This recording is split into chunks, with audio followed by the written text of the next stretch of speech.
the bad guy here, not really Barbara Byrd Bennett so much. This is the shocking story. See, you only learn this in public affairs. Who are the really bad people here? Well, I didn't say guilty, I didn't say unlawful, but you know public policy. You've got an interest in life. You've got a life outside being a white-collar public corruption defense lawyer, outside being a former U.S. attorney. So if I asked you just like man to man, okay? Jeff to Dean, who are the real bad people here? Who made this? Who were the enablers who enabled Barbara and Tom and Gary to steal, you know, $23 million from CPS? Who enabled them? Come on, you know. Jeffrey, the enabler of stealing $23 million is a system that apparently didn't have enough vetting of the contracts. But let me just say this. Who is supposed to vet them? No, wait, Jeffrey. Come on. Wait a minute, Jeffrey. What really happens is these crimes are secret. They're not made for public.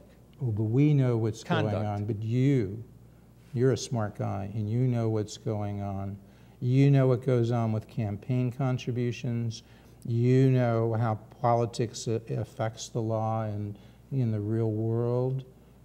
That has nothing to do with. Well, you know there's a board of education. A kickback of 10% of a contract value to a person who's inside the organization. What gave her the power? She had the power.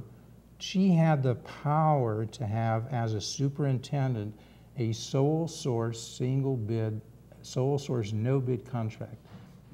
You're watching Public Affairs. Berkowitz is my name, and politics is our game. And we will be doing lots of politics and public policy, as you've just seen from that clip, which we show at the beginning of each show, sort of a coming preview of Dean Polales, who is like the ace, premier, white-collar criminal defense lawyer in town. He is at Nixon and Peabody. Before that, Ungaretti and Harris, before they merged into Nixon and Peabody. Before that, 22 years as assistant U.S. attorney in the U.S. Attorney's Office in the Northern District of Illinois. Why is that important? Because as we tape this show on October 22nd, 2015, a little more than 5 years ago, apparently a conspiracy was hatched, or thereabouts, maybe a little later. So we're going to take you from 2011 to 2015. Why is that important? Because you're going to get some insight into how corruption evolves, public corruption, how people are tempted to reach in and take money, how that affects things like education, how people who, not really career criminals, and you've told me about this, Dean, people are just sort of one-off. A lot of now that you're on the other side, now that you're defending people who are accused of corruption, you may see things differently than when you were in the U.S. Attorney's Office. But as you seem to tell me, most of the people you encountered in the white-collar area were not career criminals. Would that be correct? That's right. So Barbara Byrd Bennett, who was the CPS CEO, or superintendent of schools in the Chicago Public Schools, not really a profile of a career criminal. Many of those years, back in 2011, when we're going to start this little story, she was about 61 years old, African American, often much of her career as a teacher, as a principal, as a superintendent, as a consultant, as an educator in the K-12 area. Gary Solomon, no less about Gary, but he's one of the defendants in this little story we'll be talking about, along with Barbara Byrd Bennett. I think a former teacher at Niles High School, I believe. Tom Varanis, venture capitalist, I think a former student of Gary Solomon's. These guys were in the education industry business, okay? You know, they're providing services to school districts, and they decided they wanted to get rich a little faster. And as their lawyer has said, Shelley Cohen and Anthony, how do you pronounce that? Masciapinto. Say that one more time. Masciapinto. Anthony Masciapinto, great name, Shelley Cohen, the lawyer to Gary Solomon. He wanted you to know, and all the people who were, after his client had pled not guilty, that he said his client was cooperating. And I believe he said they were turning over documents before the feds had even subpoenaed them. So it's time for you to take what I've just said and encapsulate it. What is this case about that the superintendent pled guilty to and that Gary Solomon and Tom Varanus pled not guilty? The superintendent, or Ms. Bird Bennett, who's formerly the Chicago Public Schools chief, pled guilty to mail fraud. And in this particular case, the core of the scheme to defraud the public of her honest services was that she has admitted taking money, and in return for her steering a lot of contract money from the Chicago Public Schools to these two entities that Varanus and Solomon are alleged to have owned and controlled. Known as Supes and Sinisi Associates, right? Right, and they're both alleged in the indictment to have been companies that offered educational services to the public education sector. That's how it's written in the indictment. And so back in Public 2011, schools. Barbara Bird Bennett leaves her prior job and she becomes a consultant to these firms of Solomon and Varanus, to Supes, right? That's what she's like, she'll go out and help them. They're training principals, and what better to have a former public school principal and superintendent to train people? Sounds like a good thing, right? It might very well have been. So, but how do you get the contract? Well, don't we have competition here in the United States? Isn't this the land of Milton Friedman, capitalism and freedom? Don't you guys at the U.S. Attorney's Office worship at this book all the time? Because don't you love competition in the U.S. Attorney's Office, where you practiced for 22 years? Actually, we look at Title 18 of the United States Code most days. And what is Title 18 That's of the the U.S. criminal code for the federal government. And what does it say in a nutshell? Well, in a nutshell, it defines all the crimes that the federal government has defined. And in this case, what are the relevant crimes? There are 3 crimes alleged. One is a conspiracy between Varanus and Solomon to corrupt the process of getting the contract by paying Barbara Bird Bennett. A number of them are what are called bribery statutes under 18 U.S.C. 666, and that bribery statute is directed at prohibiting bribery in connection with programs that are funded in part by the federal government. So that gives them jurisdiction, as yes, lawyers would say. Yes, and the third set of charges are wire fraud or mail fraud, that is using an interstate wire communication, like an email, or the U.S. Postal Service, in furtherance of a scheme to defraud, and the scheme is essentially a scheme to corrupt Barbara Bird Bennett by paying her money to have her use her influence to steer contracts to these 2 entities that are owned or controlled by Varanus and Solomon. So the fraud is that she, Barbara Bird Bennett, is alleged, now she has pled guilty, but she is alleged in the indictment filed earlier this month, October 8th, I believe, 2015, by the U.S. Attorney's Office. She was alleged to have engaged in fraudulent activities to misrepresent when she told CPS that she did not work for another firm that was doing business with CPS because she was in a position to steer business. Yeah. So she signed that, and that was false, right? And that was fraudulent, and that was a lie. And then Varanus and Solomon also lied, didn't they? When didn't they sign statements saying that they didn't have people working for CPS, right? Well, because that would be a Varanus and conflict Solomon, of interest. They've pled not guilty. So this is what the government alleges. They're alleging that they both, in a sense, signed these statements. They put on a false front. That is, they said, we're going out there, we're trying to get business, we're a great firm, and they didn't let CPS know that technically Barbara Bird Bennett was still an employee of their firm, right? Because they had a false termination agreement that she signed, but while she was there, they were talking to her about the money that was going to be deposited before she was even in her position as superintendent, perhaps while she was consulting, maybe even before she was consulting, maybe before she was the chief academic officer, which she was before as superintendent. So initially she consults, she is provided as a consultant by Solomon and Varanus' companies to do consulting to CPS. And perhaps at that time, it was known, if not soon after, that if she would cooperate, if she would go to CPS, take these positions, if she would help steer contracts to CPS, they were going to give her 10% off the top. If she got a $2 million contract to Gary Solomon and Varanus' firms, she was going to get $200,000, right? And so initially the payments that she first received was for her grandson, her grandsons, to each have $127,000 deposited in trust accounts, which she would get when she retired, as they said, when she came back and worked for Supes and Sinisi Associates. They would make sure her grandsons had access to trust funds for their college tuition of roughly $254,000 because she gave them a $2.3 million contract. Did I get that right?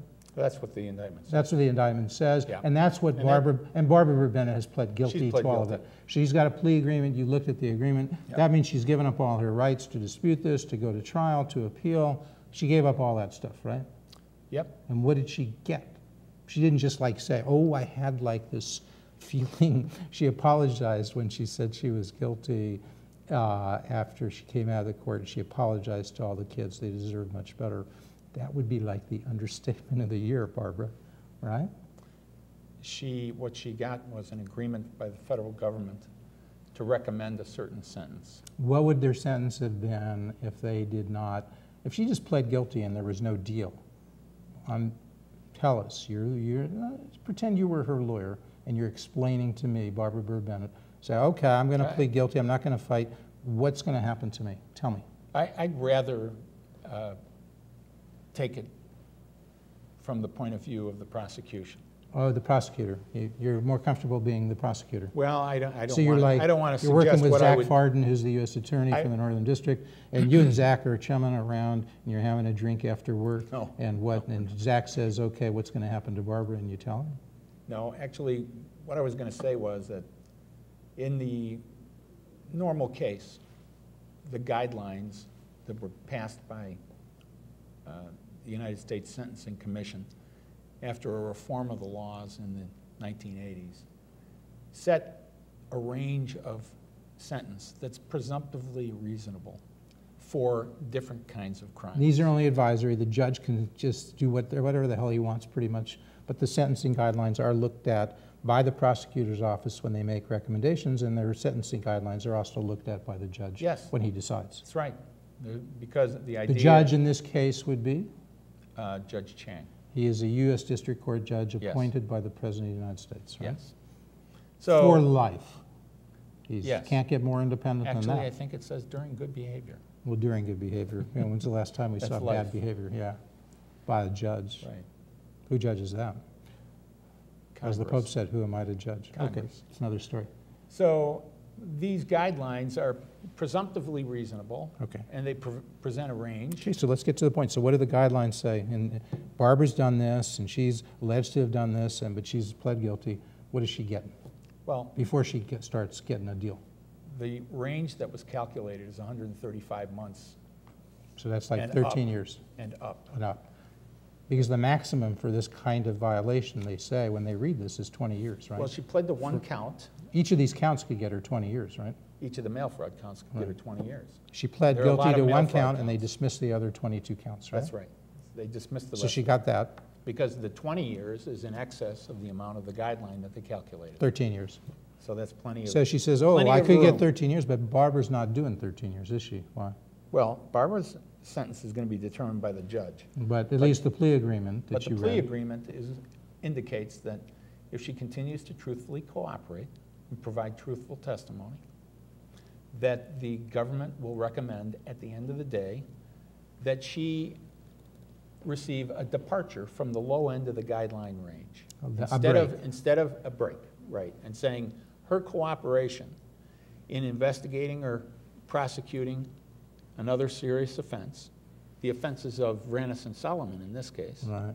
that are alleged, should result in a lower sentence than someone who is an unrepentant, uncooperative, in-your-face She is doing penance, in a person. sense, in the That's Catholic right. tradition. I don't know if She's making Catholic, some amends but- okay. to the law. And how is she for having doing that? violated How it. is she doing that? Put yourself in the seat. You she's know, you're doing like it Zach by- Farden, and you're one of the prosecutors. What is she doing? How is she helping you?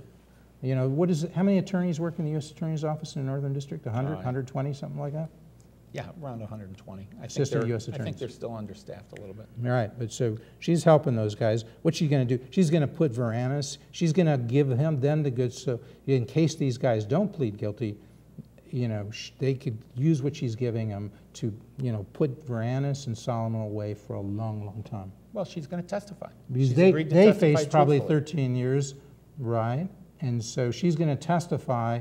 That means they have got a solid 13-year case against these guys. Is that right? Well, they have a witness on the inside of what they allege is a conspiracy she gonna who's admitted say? that she did it. What is she going to say She's about going these to say guys? what she said in open court, which is that they agreed to pay her money for her use of her influence in steering contracts to their companies. And the money, according to the allegations in the indictment, and I presume Ms. Bird Bennett will testify in accordance with her plea agreement, that the money that they agreed to give her was approximately 10% of a $20 million contract as it was paid out. And the allegations in the indictment indicate when money was actually paid out, checks were distributed to the companies in hundreds of thousands of dollars amount on the $20 million contract and a separate $2 million contract. But the bad guy here, not really Barbara Bird Bennett so much. This is the shocking story. See, you only learn this in public affairs. Who are the really bad people here? Well, as far I didn't as say this- guilty, I didn't say unlawful, but you know public policy. You've got an interest in life. You've got a life outside being a white-collar public corruption defense lawyer, outside being a former U.S. attorney. So if I asked you just like man to man, okay? Jeff to Dean, who are the real bad people here? Who made this? Who were the enablers who enabled Barbara and Tom and Gary to steal, you know, $23 million from CPS? Who enabled them? Come on, you know.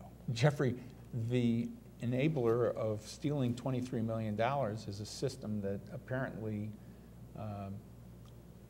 didn't have enough vetting of the contracts. But let me just say this. Who is supposed to vet No, them? wait, Oh, Jeffrey. come on. Wait a minute, Jeffrey. Play ball? You want to play? No, Pay to play? I don't play ball. You don't play But ball. I do want to respond to your question Okay. because what really happens is these crimes are secret. They're not made for public. Oh, but we know what's Conduct. going on. But you're a smart guy, and you know what's going on. You know what goes on with campaign contributions. You know how politics affects the law and in the real world. That has nothing to do with. Well, you with know there's a board of education. a kickback of 10% of a contract value to a person who's inside the organization What steering gave her the the contract. power? She had the power. She had the power to have, as a superintendent, a sole source, single bid, sole source, no bid contract. That is the $2.3 million contract that they got. Did she have that power? Yeah, she did. She got that power to recommend that the influence. winner. That's of this. correct. Who Influence decided is she would? different. Who decided she would have that power? The Chicago Board of Education. And who made the recommendation prior to this first contract, which was October of 2012, when she was the CEO? There was a non-competitive procurement review committee, something like that. 6 people, I think, although I'm not so sure on that. There were 6 board members who voted for this. But this committee of an unknown number of people, I don't think they've said who they are. I haven't actually read their names in the Tribune. I haven't read their names in the indictment. These people who decided that this contract that, you know, that Varanus and Solomon were entering into, that Soups was going to provide these training services for principal, they had such a good relationship, this company had with CPS, that only they should be considered. Don't consider Loyola, don't consider DePaul. There are all sorts of competing groups, national lawyers. You could find many groups outside Chicago who could do training. But the Board of Education, on the recommendation of this non-competitive procurement committee, said, yeah, we're going to make it a sole source contract. That gave her enormous power, because before then, Barbara could try to cheat, she could try to steer, but life is much tougher when you have, when we started the show, competition. Competition, the patron saint of the consumer, right? So really, you have to ask, and folks, we're asking, maybe my good friend Forrest Claypool, who used to come on the show often, because if Forrest were here, wouldn't you want to ask Forrest and say, Forrest, who was on that committee that made that recommendation? And Forrest, I heard, it's been reported by the Chicago Tribune, but the committee initially said no, they wouldn't make this a single bid, and then they changed their mind about a month before the contract was let in October 2012 to Supes. Why did they change, Forrest? Who is on that committee? Like, if you're, okay, just hypothetically speaking. Where was Mr. Claypool in 2012? He was doing what Rahm Emanuel wanted him to do as the president of the Chicago Transit Authority. But it's now his job to fix it. And how can you fix something if you haven't, fix in not the sense is usually used in Chicago. Forrest, how can you fix something if you don't know what went wrong? So wouldn't you, as a former prosecutor, advise Forrest Claypool to say, let's be a radical and get to the root of the problem? Forrest, who was on that committee, why did they change their mind? Well, wouldn't you, if you were an advisor to him? They may say they made you special counsel to CPS. Do you want an answer? Yes. Okay. The answer I would give you is there's no indication that he won't be taking steps to review the processes that led to this. He won't be? Isn't it about time they started? How do you know? He's been there several months. Yep. He's being paid $250,000 a year. Jeffrey, how do you know? I haven't been given that information, although I've asked for it. How do you know he's not doing that? Well, I don't know. Because he would come on the show and he would proudly proclaim that, wouldn't he? Well, I mean, wouldn't he want to like shake things up? That's the Forrest I knew who ran for president of the Cook County Board in 26 and almost beat John Stroger. Now he's a risk-reward kind of guy. Not a very compelling inference, in my opinion. Pardon? It's not a very compelling inference to say that he's not doing something.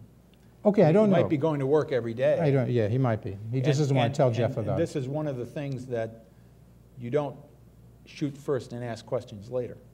You ask the questions first. And you review the processes. And I'm sure that responsible officials, and I have no reason to think Mr. Claypool has done anything but been responsible in his career, aren't going to look at the evidence, look at what comes out during the course of the prosecution, and you know they have their own OIG at CPS that's probably reviewing the procedures. Inspector General, right? Yeah. But did you know that Inspector General started looking at this in June of 2013? And 2 years later, as far as I know, nothing came of it. Nothing came of this until your former boss is indicted. Well, you think they went over to the U.S. Attorney and they helped the U.S. Attorney, and that the U.S. Attorney just hasn't told us that? In my experience, other enforcement mechanisms often cooperate with the U.S. Attorney. They often do. So there is often information that's provided from the OIGs at various public agencies, and it comes to them in the course of their job duties. And of course, they often cooperate with a prosecution that's seeking information about the processes. So they're a good source of information and evidence, generally speaking.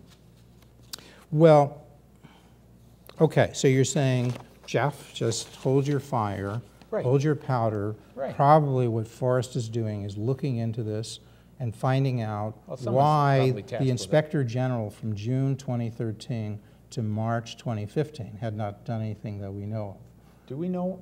I mean, was Barbara Byrd Bennett fired? Was she evaluated? Was she demoted? Because when did this, the Inspector General started looking at this in June of 2013. And in March is when it became known that the U.S. Attorney's Office, your former bosses, sent a subpoena. We don't know of anything happening on this prior to then. And wouldn't the Inspector General, if he found something, do something that we would know about between June of 2013 and March of 2015? No, No? not necessarily. What, Because like- as a matter of fact, Tell the me. absence of evidence is not an evidence of an absence Well, of an investigation. so he investigated and what? Just speculate with me a little bit. Look, in my Make the experience, best case that you can for the IG. Give me the best case scenario. that okay? the IG was doing an internal investigation and providing information to the government. For 20 months. And providing information to the U.S. Attorney's Office for 20 months, you're saying. Easily. That's possibly what's happening.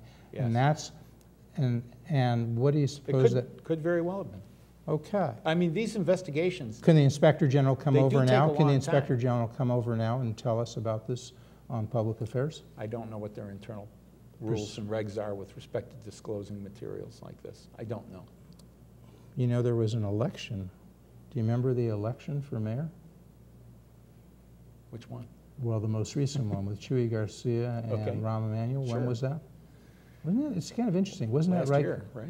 Yeah, February, March, April. So right around the time this stuff is coming out, the election is going on. That runoff, wasn't that in April, early April?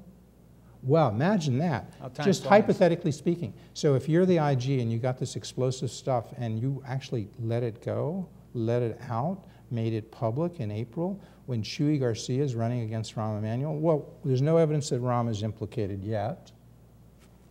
But Rahm did sort of, Barbara Byrd Bennett was sort of his hand-picked CEO at CPS. I don't know. That's how it's reported.